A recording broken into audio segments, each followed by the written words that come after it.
Welcome to another edition of the Kaufman Corner podcast. Happy holidays to everybody out there. With us, as always, the good doctor, Dr. Rany Jazayerli, co-founder of Baseball Prospectus, author of Rany on the Royals and such. My name is Soren Petro from Sports Radio 810 WHB in Kansas City. We talk Royals baseball. A couple of nuggets, maybe a little bit of house cleaning. Austin Hayes, what would he bring to the Royals? Royals still being mentioned as a possibility for where he could land. Also, RyanO'Hearn signing for a couple of years and almost $30 million to the Pirates. What went wrong in Kansas City? We'll kind of take a look at that. But then really the meat of it, we're going to break down the 26 Royals, what they're going to look like, how much better or worse are they going to be at each one of the positions. We're talking about it right here, right now on the Kaufman Corner podcast.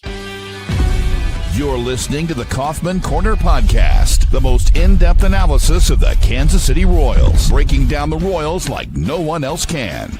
Kaufman Corner is hosted by Rany Jazayerli and Soren Petro. Rany is a co-founder of Baseball Prospectus, author of Rany on the Royals, and a former columnist for Grantland, The Ringer, and The Athletic. Soren is the award-winning afternoon drive host of the program on Sports Radio 810 WHB in Kansas City.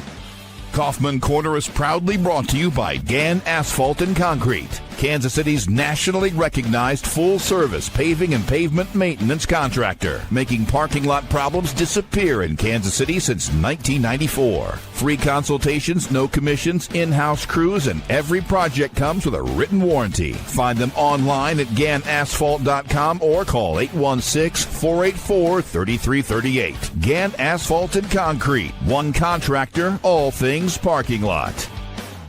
And now, here are your hosts, Rany Jazayerli and Soren Petro.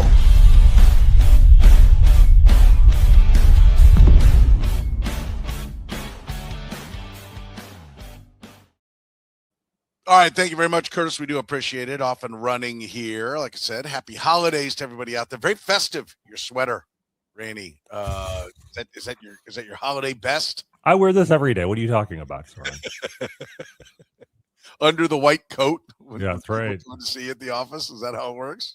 Exactly. Or do you wear it over the coat with the coat draping below? No, it's a little harder to get to my pockets. Pull out things I might need to examine patients. It's either this or a Royals jersey, one or the other. Okay. I like it. Very festive. How about Austin Hayes? Royals continue to be mentioned with Austin Hayes. Good, bad, ugly, happy. We've talked about it a number of times, but it does seem to be, the market is thinning. So there's less and less possibilities if there's not going to be some kind of major trade. Is that the statement we should be taking away? Is that it's a statement that there isn't an everyday bat coming down the road? Yeah, I mean, I think it's a sign that the Royals agree with me when I say they are still one right-handed bat away from, completing their outfield. Like Lane Thomas can only play one position at a time. You cannot platoon Jac Caglianone, Kyle Isbell, and Isaac Collins with Lane Thomas all simultaneously. To me, it actually the flip side of that is it does make me wonder why they weren't willing or able to beat out the Mariners offer for Rob Refsnyder, because I was somewhat surprised Rob Refsnyder got a 1-year deal for $6.25 million. I mean, 20% more than what Lane Thomas got. And not that Lane Thomas is a bad contract. I'm happy with the Lane Thomas deal, but why not sign both of them? And Rob Refsnyder has, an even more demonstrated, a more recent history of crushing lefties. He's hit lefties very well 4 consecutive years. I think his career OPS against lefties is, 826. And against righties is 633. He is strictly a platoon bat, but that's kind of what you're looking for. Austin Hayes is probably a little bit better against right-handed pitching, excuse me. He's got a 717 career OPS against righties, but against lefties, he's at 819. So him and Refsnyder against left-handed pitching are identical. Hayes can hang in there against right-handers, but you already have Isaac Collins. You're not going to sit Kyle Isbell for Austin Hayes. They play different positions. Caglianone is playing every day against right-handers. So I feel like the fact that Austin Hayes can hit righties a little bit more is probably not that valuable to the Royals, and he's probably going to cost a lot more than Rob Refsnyder. You're probably going to have to give him a 2-year deal. It's probably going to be for more annually. I think he would be a good addition to the team, but I just feel like, they might have missed a boat on getting Refsnyder on a fairly cheap contract. Against left-handers, you have Lane Thomas in center field. Well, right now, I'm not sure, right? If Austin Hayes comes over. Right. Ideally, I'd like to have, I think if Lane Thomas is playing center, that means that I think Caglianone has proven he can play every day, because he's the one left-handed hitting outfielder that you actually want playing every day. He just has to prove he can do it. That's if they don't get Hayes, but if they have both those right-handers, then I think you could platoon. Well, to me, I think you could actually sit Collins against lefties. I mean, Collins is a switch hitter. He is a little bit better against righties, not a huge amount, but you have the flexibility there that he doesn't have to start against lefties. Keep in mind also, at DH, it's not entirely clear. Like, Salvador Perez is going to catch against lefties. I don't expect, at least to start the season, that Carter Jensen's playing full time. So I assume Salvador Perez is playing, is catching against lefties, which then leaves the DH spot somewhat open. Maybe it's Jonathan India, but again, against lefties, I don't think Michael Massey is playing at second base. Maybe it's Nick Lofton, but I feel like you having an extra right-handed bat, worst case scenario, you play Isaac Collins in left, he's got the better glove, and then you can play Austin Hayes at DH. So you do have some options there. I just feel like everything Austin Hayes that the Royals need him for, they could have gotten from Ref Snyder. We'll see. I mean, if it ends up being a modest contract for Austin Hayes, fantastic. I think he will make the team better. And I think if they do sign him, I think the roster is more or less complete, shy of, the blockbuster deal for like Bo Bichette, like we've talked about, which, is a pipe dream, but something we can still dream about. So I'm for signing Austin Hayes. I just, I wouldn't give him certainly more than a 2-year commitment, and ideally not more than, $15 to $20 million. Like, he shouldn't get more than the Hunter Renfroe in terms of money. He's younger, but you don't want to go down the same route in terms of career path that Hunter Renfroe did. Yeah, no, that makes sense. But to me, it does kind of signal that there probably isn't something coming. If you're, maybe I'm wrong. Maybe this is the fallback. Maybe that's why it lingers out there, is that they do have something bigger that they're trying to get done, and they're keeping, these rumors, for all we know, these rumors are coming from Austin Hayes' agent, and trying to drum up business and trying to get the Royals to commit. So we will see. I think it's a good sign that the Royals recognize that while they've had a good offseason, it's not complete, that they are still one bat away from completing their needs list for the winter. Let's talk about 2 years, $29 million for RyanO'Hearn. He has proven himself over the last couple of years to be a player that the industry, or at least what the Pittsburgh Pirates think is worth $14.5 million per year. This is a player that with the Kansas City Royals had 5 years, managed over 1,000, almost 1,100 plate appearances, slash line 219, 293, 390. Goes to Baltimore for 3 years and to the Padres to finish things off. Over the last 3 years, roughly, I'm just going to read the Orioles line because he only had 183 plate appearances, and the Padres numbers are pretty similar. I didn't bother to back out exactly Royals versus the rest, but the Baltimore, the bulk of it, 277, 342, 454 for a 796 OPS. What's the story here for the Royals? What's the lesson to learn here for the Royals? I'm not sure there's much of a lesson to learn now versus what we've seen over the last 3 years, because from the moment he wound up in Baltimore, he has just been a radically more productive hitter than he was in Kansas City. And it was immensely frustrating going back to 2023. I mean, one of the many reasons why I was so down on the organization then was watching RyanO'Hearn, who drove us batty in Kansas City for the last 4 of those fights. Remember, he came up his rookie season. He was an absolute sensation, and then was one of the worst everyday hitters in baseball at any position for the next 4 years. They kept insisting on playing him. So clearly they saw something in him, but they were never able to bring it out of him. And then the second he ends up in Baltimore, I mean, the big change, his strikeout rate dropped dramatically with the Orioles. With the Royals, he struck out in something like 27% of his plate appearances. In Baltimore, he struck out in about 20% of his plate appearances while hitting for more power.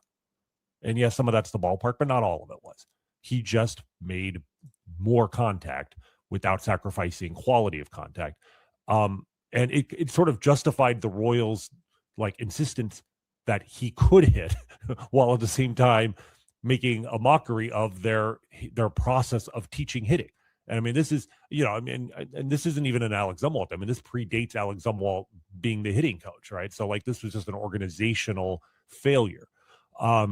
I don't want to harp on it too much because again, it was 3 years ago. A lot of changes have been made. They made changes, and now they've made more changes to, paper over the changes they made last time.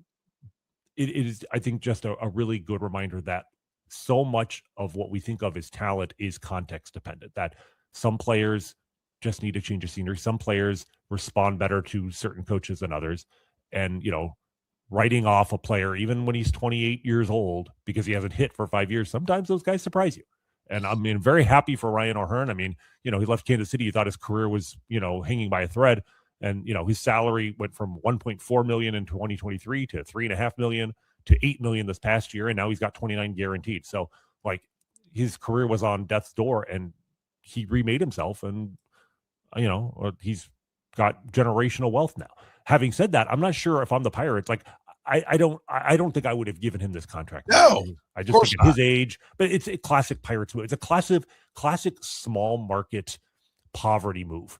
When teams want, I'm serious, like when they want to give an image that they're spending money, but not actually like make that full commitment. What do? They sign guys like this to 2 years deals, or the classic move is they give like 1 year deals to relievers. The Marlins are like, they just gave, a 1 year, $13 million contract. Oh, we're spending money. Yeah. You're spending money on a contract you can get out of in 1 year. Yeah. Do something bold, like sign Bo Bichette, if the Royals are going to get him, fine. But that would be the bold move to do. Sign Kyle Tucker. But, don't sign RyanO'Hearn to 2 years, $29 million, tell your fan base, oh, we're trying to compete. I think you'll be fine for them, but like that's a team. And granted, the Pirates have so much pitching that maybe I actually will disagree that he'll be fine. Because let me make this point, because they gave him that contract, they overpaid, and he signed with the Pirates after playing competitive baseball a couple of years ago with the Orioles. He would have the taste, right? But this is, to me, he took the money because there were probably deals. He was probably being offered one for 8 or 9 or something like that, and this got him the most money. That's why he took it. Nobody takes a deal with the Pirates unless it's definitively the most money, excuse me. But there's no doubt that it's an extra year and an extra million. I was about to say the extra year, that has Jordan Lyles written all over. Right? Now he's not Jordan Lyles. He's a competent player, but he's a platoon guy and he's 30. And but like Jordan Lyles, they're going to ask him to do more. They're going to make him the everyday player. I guarantee you. Like if he didn't get extra money, if there were other teams that were in this ballpark, I guarantee you the Pirates are like, you're our everyday guy. Like he probably is thirsty. Guys like him that are the platoon guy, they either want they usually want both maximum money, but also to prove that they're an everyday guy, right? Like, and I guarantee you that's going to be the Pirates plan. Like, well, no, we'll give him some days off, but we'll put him in there. And so I think you'll see his numbers go down because I think the Pirates. I take it back. He's not 30. He's 32. He actually turns 33 in July. He's never hit lefties. Like if they sign him and decide, well, because we're giving him this much money, he has to play every day, then you're just throwing good money after that. Like he in a platoon role, he will, I think, have some value to the Pirates. If they try to make him an everyday guy, he's not going to move the needle at all. And I mean, this is a team. The argument in favor of signing him is like despite losing 91 games last year, like they had really good pitching stuff. Like any team that starts with Paul Skeens on the mound, just put a competent offense out there and you'll be competitive. And this is the just put a competent offense out there move. Yeah. But I just don't know if it's enough to make a difference. If they platoon him, then it will be a solid signing for him. My fear is that they will play him all the time. But the no doubt the what you take away from this for the Royals is that they can scout. Right? Their scouts could scout because he's got talent. And they kept saying, no, this guy's got something. He's got something. They could not coach. They could not coach. They either couldn't, give him the right scouting reports, what to look for, whatever it was. They were not giving him the proper coaching. And I think there's never been, because the people who got a hold of him in the Royals organization said he can hit. He hit in the minor leagues. He got to the big leagues. They said he's going to hit. He didn't hit. They said he's going to hit. He didn't hit. He left and he hit immediately. And so there's no doubt this is the poster child for coaching and the importance of it. And again, this signing doesn't change anything we thought about the Royals because, his history with the Royals is in the the Royals should not have signed him. Right. But it just is it needs to underscore the coaching matters, which they already know. And that's the thing. And the fact that they're addressing, like anybody who says, oh, why did the Royals need to hire a new hitting coach? Just point at RyanO'Hearn. It's like, That's what can happen if you click. And so you got to keep working on it till things click and you actually find coach. They did it on the pitching side. They haven't found they've tried on the hitting side. I'm not going to deny, like Alex Zumwalt and Drew Saylor. I mean, these guys were hired for the same reason they hired Brian Sweeney and Zach Bove. It just didn't work, or it hasn't worked yet. Now they're trying it again, and I applaud them for trying. It's because if it clicks, it's amazing when you can. If Michael Massey comes out and hits 25 home runs and hits 300 this year, or just Jac Caglianone breaks out, like is more valuable than signing a top tier free agent. So like coaching matters. It's the theme of this show. One of the 3 or 4 themes that will run through every episode of the show. Coaching matters. Yes, very much so. Very much so. All right. We want to get into whether or not the Royals are going to be better or worse at each one of the positions. We will do it after you hear from our friends at Gann Asphalt and Concrete. Gann Asphalt and Concrete, proudly serving the greater Kansas City area. Nationally recognized full-service paving and pavement maintenance contractor. Locally owned and making parking lot problems disappear in Kansas City since 1994. Let Gann educate you about the most cost-effective way to solve your parking lot problems. With free consultations, no commissions, in-house crews, and every project comes with a written warranty, Gann Asphalt keeps your parking lot safer and helps you and your business avoid unnecessary delays and costly expenses. Find Gann online at GannAsphalt.com or call 816-484-3338. Gann Asphalt and Concrete. One contractor, all things parking lot. Northland Injury Law, Kansas City's Google 5-star rated personal injury lawyers, serving KC for more than 40 years, voted Kansas City's #1 accident lawyers, helping people with serious injuries from car accidents, work accidents, falls, and other personal injuries. Northland Injury Law doesn't get paid unless they get money for their client. Don't wait, get compensated now. If you have a case, text HURT to 22222. That's HURT to 22222 or call 816-400-HURT. That's 816-400-4878. The choice of a lawyer is an important one and should not be based solely upon advertisements. All right, let's get to it, Rany. Let's talk a little bit about the position players, where we think they've gotten better or worse. We'll take them as you would. We'll go catcher, first, second, third, short, left, center, right, DH. The catching position, let me guess, you're on board with the catching position being better. Actually, I'm trying to be very, realist and not optimist when we do this exercise. We're going to go position by position. And I'm going to say the catching position is going to be about the same as last year. And to back up a little bit, like what I'm looking at here is the actual, offensive production at that position. So we're not just saying Salvador Perez be better, right. If you can go to Baseball Reference, or I'm sure Fangraphs, other sites, and just look, what did the Royals, the overall numbers at catcher. So last year, for instance, the Royals catchers combined to hit 255 with a 304 on base and a 452 slug. They had 28 home runs, 32 doubles, and walked 36 times. And you break that down, most of that is Salvador Perez, but only slightly more than half. He played 92 games at catcher. So in other words, his production at first base or DH, we're taking that out of it. The results last year, 92 games from Salvador Perez, 54 from Freddie Fermin, and then 7 excellent games from Carter Jensen, and then there were 51 plate appearances from Luke Maile. So, but if you look at those numbers, 255, 304, 452, I think that's about what they can expect. I mean, those are actually pretty good numbers, right? I think they were 10th in the major leagues last year in OPS from the catching position. But you're president of the Carter Jensen fan club. I am. I'm proud bandwagon leader. My concern is twofold. I mean, I don't think it's a concern. I mean, those are good numbers, so I don't think that would be a bad thing. I do think Salvador Perez is going to tail off a little bit. And I think as a rookie, expecting Carter Jensen to be substantially above average, if he's just league average as a rookie, that's phenomenal. So what I think we might see is my hope is the on base will be a little better, even if the slug is a little lower.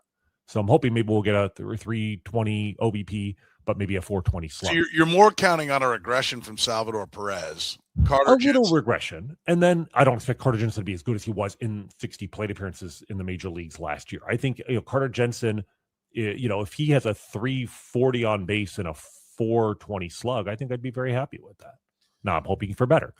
Now, Fangraphs has position by position projections, which is also useful because it's kind of the same thing. They, for instance, a catcher, they project Salvador Perez to have 350 plate appearances and Carter Jensen 280, and then they have Luke Tresh with 13 as like your third catcher. It's a nice, again, just kind of a nice ballpark, to give you an idea if we're being crazy. They project a 250 average, 312 on base, 431 slug. So again, on base is up about maybe 10 points. So you just copied. I'm using this as a sanity check, and they're saying slug is down 20. And I'm like, yeah, that's about what I expect. Like I expect overall to be about the same. Defensively, I'll disagree. I expect better. I think Carter Jensen, you've sold me.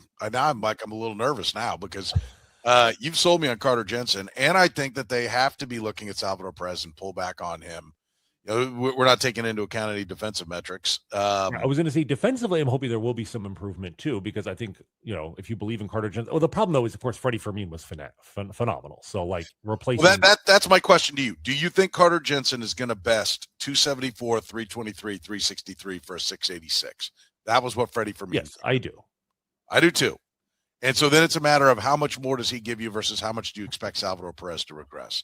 Right. And I think Salvador Perez just is, he swings too much, but he always has. But I don't think he should have fallen off a cliff 4 years ago. Like his comp throughout his career has been Lance Parrish, and Lance Parrish took a dive like four years ago, right? Because I remember, and if I'm wrong, it was 3 years ago or 5 years ago. Because I remember watching Lance Parrish was like his comp like so many years, and it was like at 32 that it was like he fell off a cliff. That has not happened to Salvador Perez. So I'm done trying to predict when it will be. When it happens, it could be quick and painful, right? But could be. I agree. I mean, and like his advanced metrics, like his expected slugging average last year was 522. His expected slugging 2024 was 522. Like he hits the ball hard when he hits it. Yes, he swings too much. But at the same time, sometimes those really free swingers, as they age, once they start to lose bat speed a little bit, they can compensate just by not swinging quite as frequently as they used to, being a little bit more selective. I mean, his bat speed, it dropped, from 73.2 to 72.9. He was still above average bat speed for a 35-year-old catcher. Like, that's impressive. But once that starts to go, you worry. So I think a modest decline is reasonable to expect. I think it's reasonable to expect, but I also think it's possible that he gets more time off, which is a David Lesky drum that he likes to beat. Getting him more time off. I hope so. I hope so. I'm gonna hang my hat on that. I'm not gonna say that they're gonna blow it up and be largely better. But so do we want to put like a number, like one win better? Like maybe at the end of this, we'll come up with how many wins better or worse are they on offense, and then we'll do pitching hopefully in the next week or two. So you're going to say maybe one win better in terms of production? Okay. I'll say 0. I'll say even from last year. Okay. I'll put +1 next to mine. Okay. All right. First base. Okay. So first base last year, their combined numbers at first base was a 278 batting, 333 on base, and 478 slug. So an 811 OPS. And just to break that down, Vinny was actually much better at first base than in his time at DH. Salvador Perez was worse at first base than he was behind the plate. Some of that's just small sample sizes, etc. But the point is, the overall numbers, 811 OPS, very very close to what Vinny hit for the season, which was a 798 OPS. It should be pointed out. I mean, it's only 12 plate appearances, but Jac Caglianone was better. I mean, it's minuscule, but he's better at first than he was in the outfield. No, he was 3 for 12. Yeah. The funny one to me, Jac Caglianone, we'll get to this later. Jac Caglianone at DH was 1 for 25, 1 single and 25 plate appearances. Yeah, I mean, Jac Caglianone was just bad. I mean, it was we'll get to that. That's going to be a big part of this discussion. But yes, he was not good anywhere. So anyway, based on the production last year, this is another position where I'm going to say about the same. Okay. I hope he'll be better, Vinny Pasquantino, but 811, like I would take these numbers, 30 home runs, 107 RBIs, 38 doubles. I think this is acceptable. I would not be thrilled. I wouldn't say this is exceeds my expectations, but when you consider the risk of injury, etc., like this is about what I expect. I agree. I think Vinny's proven to be healthier than people may have thought. I think he's fine over there at first base. I don't think you just like, oh my God, when's he going to get hurt? So I think he'll do a good job. I think they'll be squeezing in Salvador Perez a little bit over there. I think Jac Caglianone will get a few games, but I'm same. Like, I think we know where I think Vinny probably hasn't had his career year. I think there'll be a year where I just think he does a lot of things right, where he has like, a bigger counting stat year that will go down as his career year. But I'm with you. I think we now know Vinny is Vinny. We know what he is, and you can count. So I'm same on that. The upside case is just if you say from May 1st on last year, he slugged over 500 and OPS of 848. Like, you just take out April, he was much better. But without any proof that there was some sort of injury or something holding him back in April, like, I still think you have to look at the full season numbers. Yeah, everybody has a cold month, is what exactly. And he'll have one at some point this year. Maybe not at the beginning. Maybe it'll be later. Because otherwise, Bobby Witt would have rocketed through. If you could just take those month by months, then we kept waiting for Bobby Witt he had a fine year, but we kept waiting for that red hot Bobby Witt to finish the year, and we didn't end up seeing it. So, yeah, I would agree. All right, second base. Okay, so second base. I give you the numbers: 236, 301. 339 for a 640 OPS. Plenty of room for improvement, Rany. Plenty of room for improvement. They were, I believe, 25th in the major leagues out of 30 teams in OPS from second base. So that just gives you an idea, of, I think they were like 9th at first base. We said 10th at catcher, 9th at first base, but 25th at second base. So here I'm going to say they're going to be better. I'm going to say one win better, in part because the numbers were just so bad that, like, some regression is inevitable. I wish I could be more optimistic. I mean, there's definitely room for even more improvement, but, like, they really haven't. Their solution to their second base problem is to run it back and hope that Jonathan India is better, or hope that Michael Massey is better. And I think they probably will be somewhat better, but I don't want to project too much improvement here. I think both of those guys have the ability to do better, but they need to show it. I'm on team better as well. But I do think that this organization was very high. The same people, some of the people that thought RyanO'Hearn could hit, were high on Michael Massey. They traded for Jonathan India. I think India played about as bad as you could have expected him to play. I think he came in. I think the ballpark got in his head. I just think second year around should be better. So I think he'll be better. I think Massey will be better when he plays there, if and when he plays there. So I'll go a couple of wins better. You'll say 2 wins better then. Yeah, okay. I'll say 2 wins better. Okay. I mean, if you add them up, Jonathan India was 0.4 wins above replacement. Michael Massey was negative 0.1. So they were basically replacement level. Yes. Fangraphs projects the Royals to be 1.9 wins above replacement at second base. So that would be a 2-win improvement. Thank you. See, Thank you. You're just looking at the numbers. I'm just copying the internet. That's what I'm doing. They had the Royals at 2.3 wins above at first base. Vinny was at 2.4 last year. So there you go. So about the same there. But I'm going to say 1 win above. You're going to say 2 wins above. Okay, yes. So that's second base. Okay. Third base. All right. Shortstop. I don't know. No, third. Third is next. Oh, you want to do third? Okay. Well, we'll do the numbers system. Fair enough. So third base, the numbers last year were 281 batting, 339 on base, and 430 slug. With 549 of those plate appearances 549 of 689 coming from Maikel Garcia. Right. It was actually, it's kind of surprising. He only played 135 games at third base. Yeah. But keep in mind, he filled in at short. He played a couple games in center field. He wasn't settled in at third base until, maybe May or so. Those numbers, because those. Okay, Rany. Third base. Sorry, you froze there for a second. Go ahead. Sorry. I was saying, given that those numbers, the third base numbers overall were slightly lower than Maikel Garcia's himself for the season. He had an 800 OPS, whereas third baseman for the Royals had a 769 OPS. So I'm going to say 1 win better. I think Maikel Garcia, they gave him the contract. They obviously believe in him as a player. He's still at an age where some improvement can be expected. He's going to be 26. 26 is sort of the new 27. It's, the peak age for a lot of players. But he's nearing his peak season potentially. So I'm going to say 1 win. 26 is the new 27. Yeah. But 27 has always been the classic peak age. I'm just saying, players get better faster now. In fact, some people argue it's like 24 or 25 is the new 27. I'm going to say it's 26 because that's very helpful for the left side of the Royals infield. But I'm going to say one win better. I can't go there. I'm going to go same, and I almost would take a -1 on this one because there's just no track record of Maikel Garcia doing what he did last year. I hope that this is just the ascension, and the man strength is coming in, and so he's just hitting the ball harder. And you're right. I do think the most compelling argument for that is the fact that they gave him the contract. They've been pretty good at identifying the talent, but it was a pretty big jump last year, man. I mean, OPS wise, 711 almost in 23 plate appearances, but his full seasons, OPS wise, 681, 614, 800.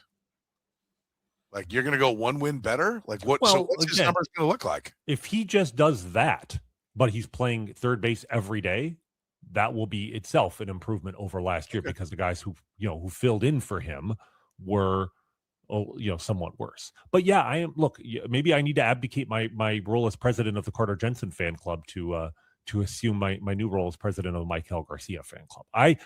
I think I've said this before. If not, I'm going to say it now. And I know this sounds absolutely wild, but I'm going to give you a comp for Maikel Garcia that is wildly optimistic, but I think defensible. Okay. All right. And what I'm going to say is he is 90% the player. And I want to emphasize 90% because if you say when I say this name, you're going to be like, there's no way you can compare these two guys. I'm not saying he's as good, but there's a lot of similarities between Maikel Garcia today and 2016 Jose Ramirez. Jose Ramirez, now the difference is Jose Ramirez came up, he had a cup of coffee at age 20, was a well below average hitter, but a good defensive player who played a lot of shortstop at ages 21 and 22. Maikel Garcia was 22 when he had a cup of coffee and was a below average player at 23 and 24. He broke out at age 25. Jose Ramirez broke out at age 23. That's an enormous difference. But both of them came up, were not incredibly highly regarded prospects, were not great hitters, but they could do a little bit of everything. They played an up the middle position. They played it well. They showed some pop. They showed some on base ability. Coming from Latin America, sometimes the power is a little bit later to develop, right? We've seen this. They're both like, baseball rats who love the game. And Jose Ramirez had a breakout season in 2016 at age 23. He had a 114 OPS plus. Maikel Garcia had a 123 OPS plus. He settled in at third base, Jose Ramirez, in 2016. Maikel Garcia settled in at third base. Jose Ramirez has been, he's basically, if he retired today, he's a Hall of Famer. He has had a Hall of Fame career in the last 10 years. So the 2016 to 2025, he has been worth over 50 wins above replacement, 55 wins. That's a Hall of Fame career. He's finished third in the MVP vote twice, second once, fourth once, actually a third time this year. I don't think Maikel Garcia is that good, but I'm saying 90% of Jose Ramirez is a hell of a player. So that is my upside case for Maikel Garcia is going to be maybe the best, or certainly one of the 2 or 3 best third basemen in baseball over the next 5 years. Okay. I like it. I'll take it. I think that's. I'll just be a little bit. I need to see a little bit more. Absolutely fair. But I will give the Royals credit because I think they would like to have seen a little bit more, and they got the deal done. So I think he's going to be a good player. I just don't know that there's any more ceiling. I think this may have been. Right. I think this may have been the career year. I think there's 20 home runs out there for him somewhere along the line, but I don't know what he has to give up to get there.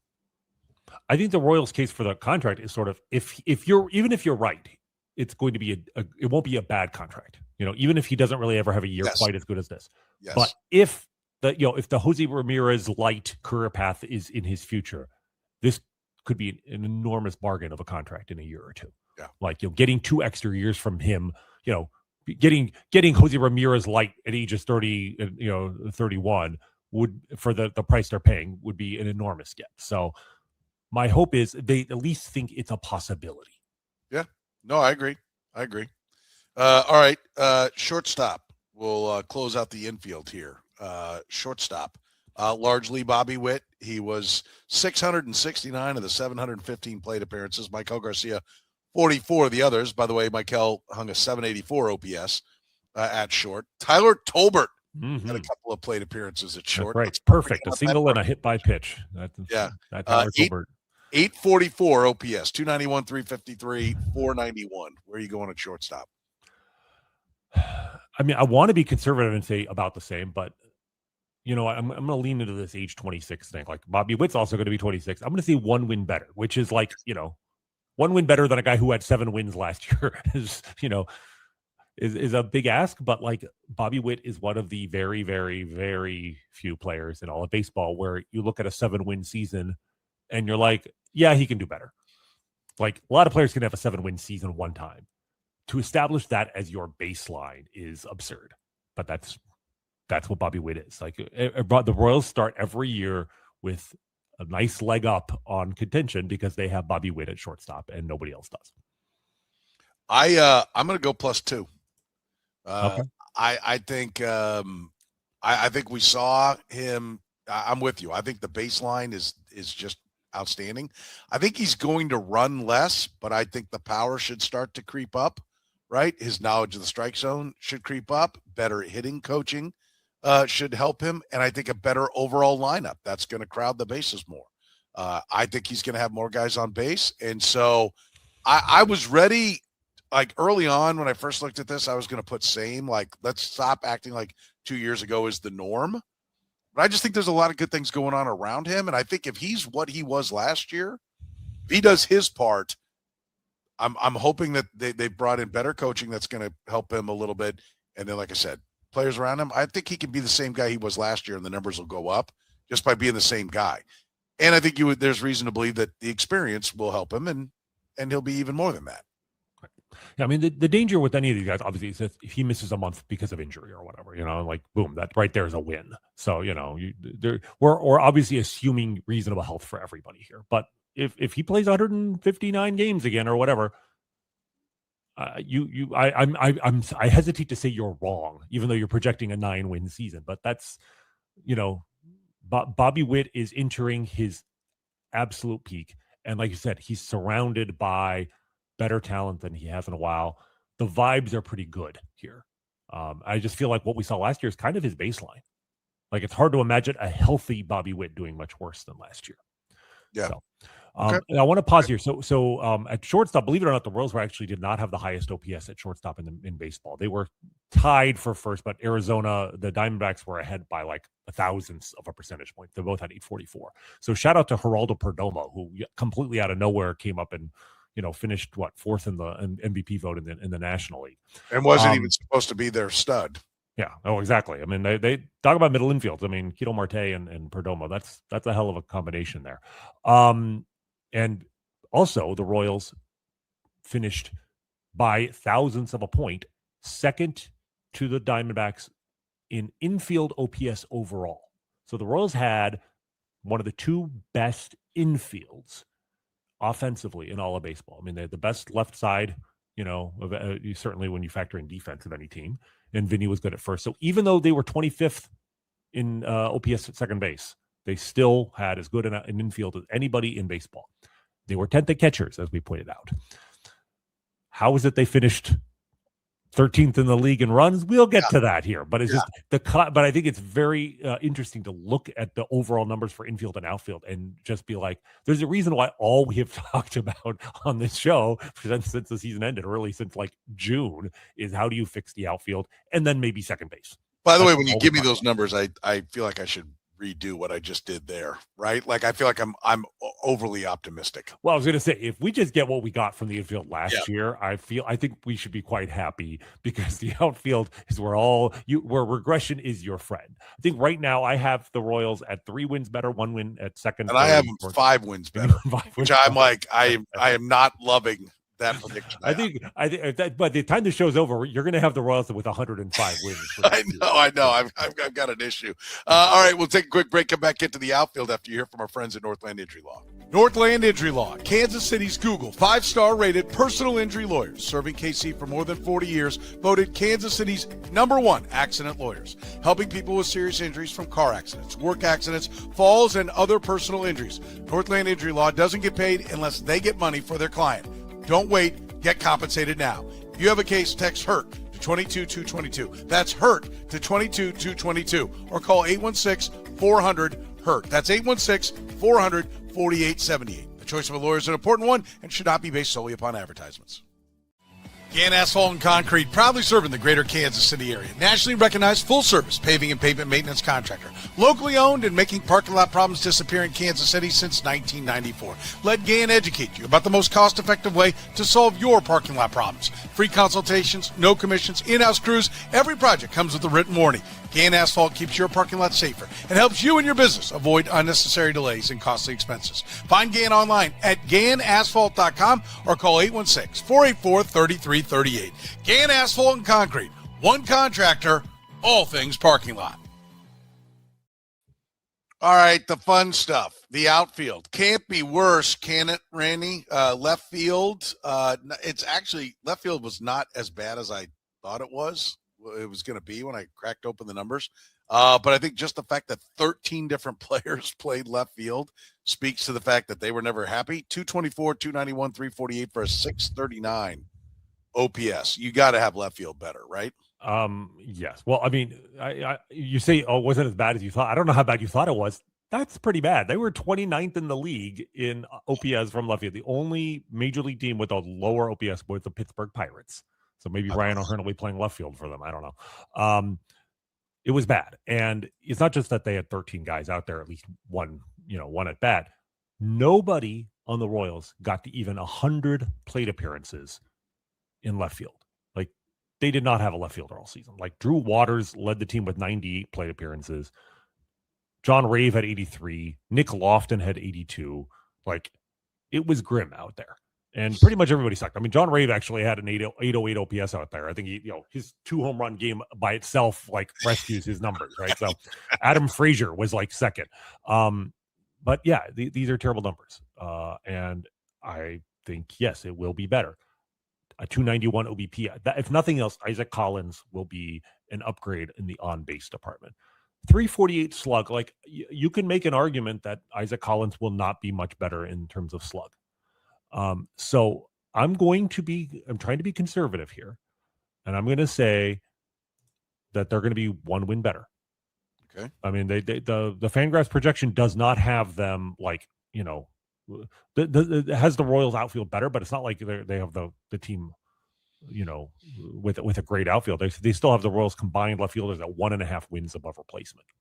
And the Royals last year were basically replacement level, if not below, in left field. I mean, Drew Waters was below. Nick Lofton was below.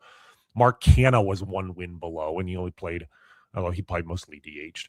But I'm going to say 1 win better. I think they could be better, but again, I'm trying to be conservative here, especially after projecting the infield to be like 3 wins better from what was already the best. Let's say 1 extra win in left field. I mean, I would love to go back and downgrade second to +1, downgrade short to +1, and upgrade left field to +2.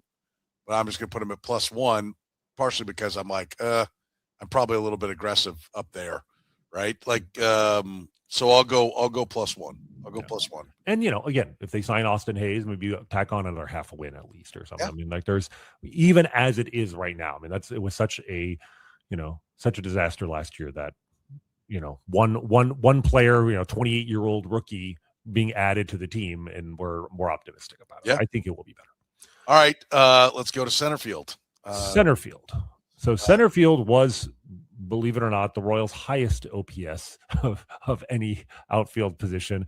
Because Kyle Isbell is an acceptable center fielder because of his defense. He's the best outfielder the Royals have had yes. on the team, probably 2 years running, right? Like, so 255 batting, 293 on base, and 352 slug last year, which was, again, mostly Kyle Isbell, but he sat a lot against a lot of lefties, 122 games out there. So there were 40 games from the likes of Drew Waters, Tyler Tolbert, John Rave, Mike Yastrzemski, even Maikel Garcia, like I said. Those are not good numbers. Maikel Garcia, who had a 1.683 OPS in center. Maybe he should embrace center a little bit more. In 12 at bats. I think I'm going to chalk that up to small sample size. And again, being conservative here, I am actually going to say right now, no change. Okay.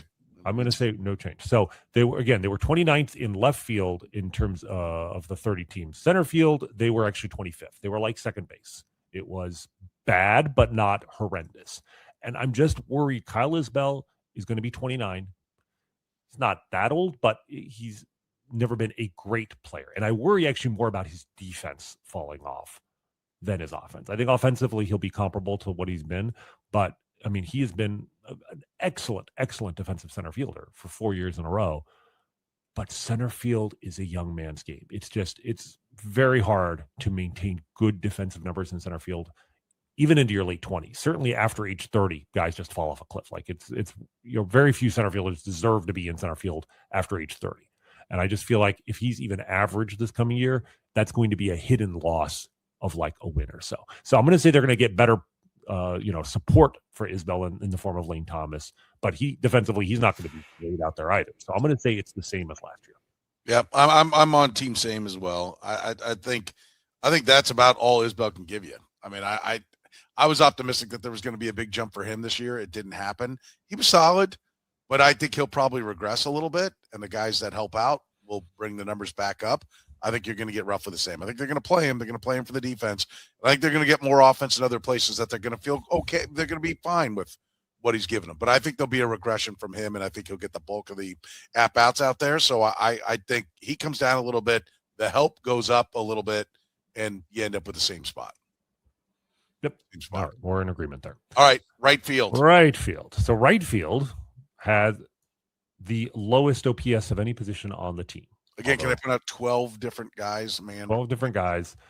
Mike Yastrzemski, Tyler Tolbert, Drew Waters, Randall Grichuk, Jac Caglianone, Kevin Biggio, Hunter Renfroe, remember him, Adam Frazier, Mark Canha, remember him, John Rave, Michael Garcia, and MJ Melendez. Combined for 197, 272, 343.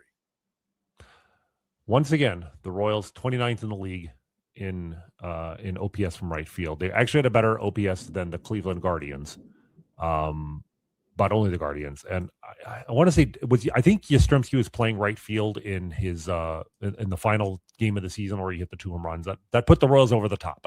Like these numbers, it's actually shocking that their OPS is 615 when Mike Yastrzemski had an OPS of over 1,000 in 120 plate appearances. It wasn't like a tiny sample size. But that tells you how bad everyone else was.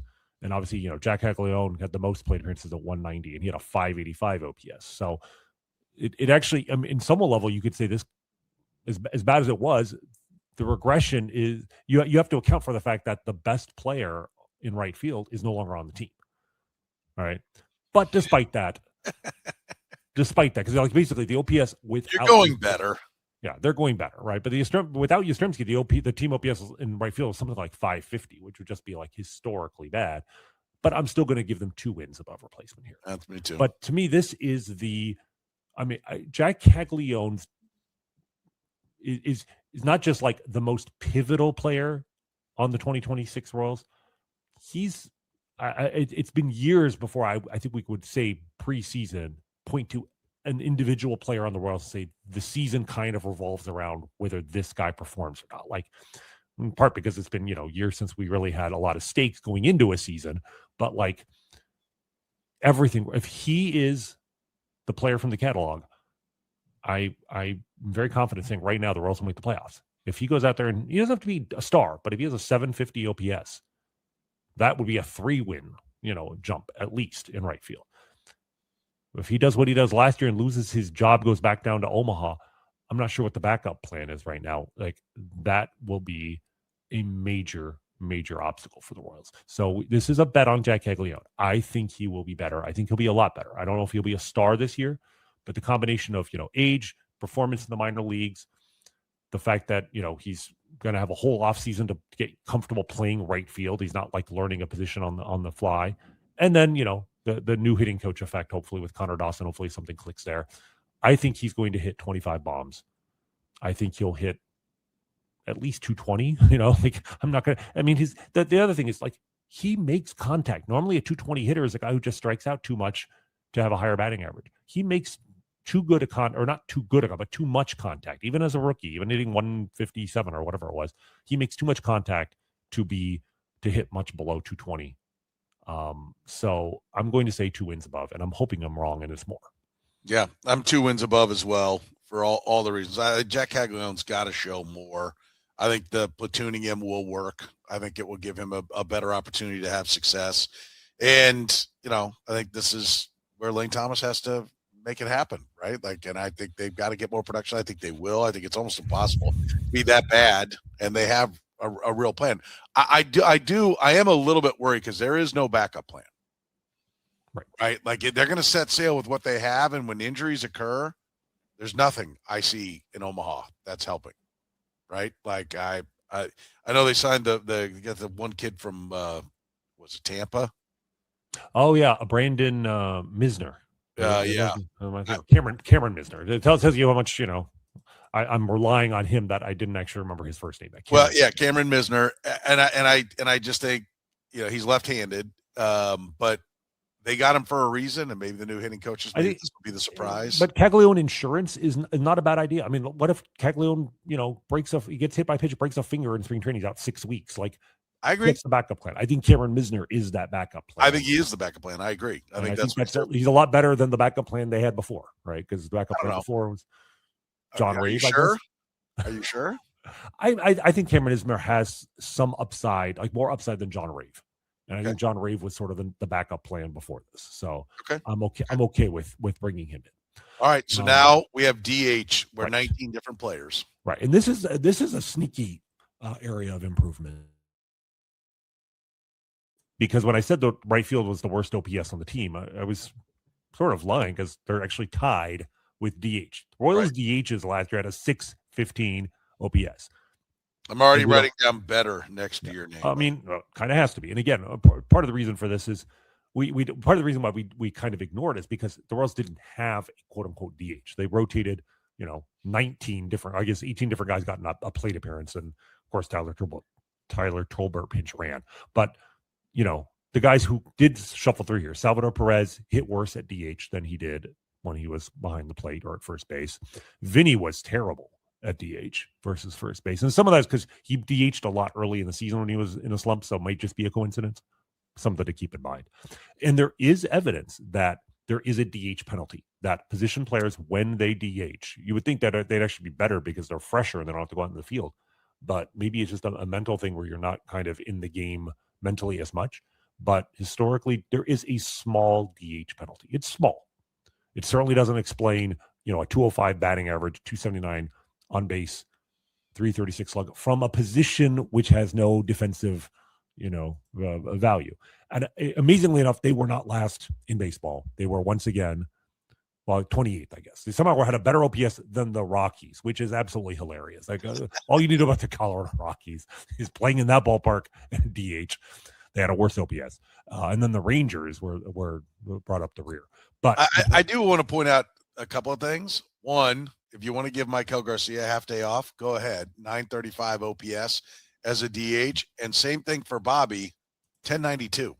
So like when they got the half day off and they DH, they were just fine. They didn't mind it. Yeah, I mean that's not the plan, but I'm just saying, those are the only positives that really jump out at you. Carter Jensen wasn't bad, wasn't as good as he was catching, but these guys were better as DHs. They were the only guys that got better. Right. Or they're guys that are so bad, like I'm not even going to bother to look at.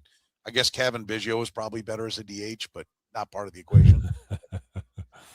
Yeah, I mean, like I said, Jac Caglianone was 1 for 25. Freddie Fermin 0 for 10, which again, it doesn't mean anything, but it adds up. It all adds up. The point is, they just didn't get production here, and so some of you, what you hope for is the improvement just by pure luck, because maybe some of these guys just were unlucky when they were at DH. I think though this is where we talk more about Carter Jensen as well, because I think the Royals' solution to DH isn't really a DH solution; it's a catching solution. They have 2 catchers. We're going to see, I'm assuming, a lot more Salvador Perez at catcher, DH, and some Carter Jensen at DH. There will probably be days where they want to let Salvi catch, but against the right-handed pitcher, I see no reason why Carter Jensen should ever be out of the lineup. So I do think it'll be better. I'm going to say 1 win better, again, just to be conservative. But realistically, like if they can get production, any kind of production here, league average production is 2 wins better easily. I want to say 1 win better. I could see Jac Caglianone getting a lot of at-bats here, something coming about, and he ends up DHing more. Or, I could see this being +2, but not with right field also being +2. Right? I've got 3 wins. We both have 3 wins improvement between right field and DH. And like for me, I would love for them to find an everyday outfielder and Caglianone to be more of the DH. I still don't like 250 plus pounds roaming around the outfield. But yes, I'll go +1 on this just because I think it's going to be, just a hodgepodge again. Like, do you think anybody 160 at-bats for Salvador Perez, plate appearance, for Salvador Perez, do you think anybody will get 250, 300? Do you think there'll be a guy that becomes? I mean, I would like to see Salvi getting close to 250 at DH. I would too. That is, to me, is, he's your halftime solution. And then Carter Jensen probably will get 100, maybe 150. Like between the two of them, really, I think against right-handed pitching, I think we're going to see a lot of them at DH. Like who else would you want in the lineup against a right-hander? Against a lefty, if you're sitting Carter Jensen, and if Carter Jensen can prove he can hit both ways, great. Then you basically, one of those two, some amalgam of Perez and Jensen, is your DH for the full season. And I have to think if they're, either one of them playing, however you divvy it up. I said their numbers at catcher might not be better. Well, their numbers at catcher was a 756 OPS. If they got a 756 OPS from DH, that's 2 wins better. Right. So to me, the ideal solution is both Carter Jensen and Jac Caglianone prove they can play every day against lefties and righties. And you end up in a situation where essentially, since Salvador Perez was in the lineup every day last year, essentially you're replacing the DH in the lineup with Carter Jensen.